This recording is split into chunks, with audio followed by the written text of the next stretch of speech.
This is John with WATI, and I always like to keep my breath fresh, everything fresh, because at the same time, it would actually affect your self-esteem. Like if you're not doing too good here, you don't want to talk to other people.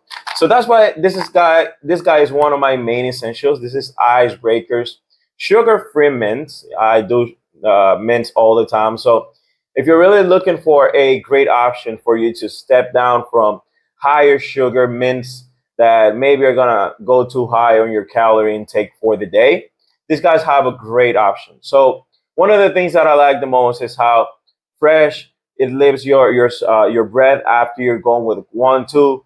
You have different options to spend. One, if you just didn't need too much, but if you want to have many, it's just easy to be pocketable. You put it in your pocket anytime that you need a little bit of your help with your breath.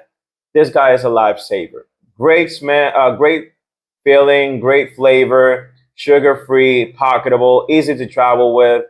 This guy is just one of the essentials. This was John with WATI. That was my point of view.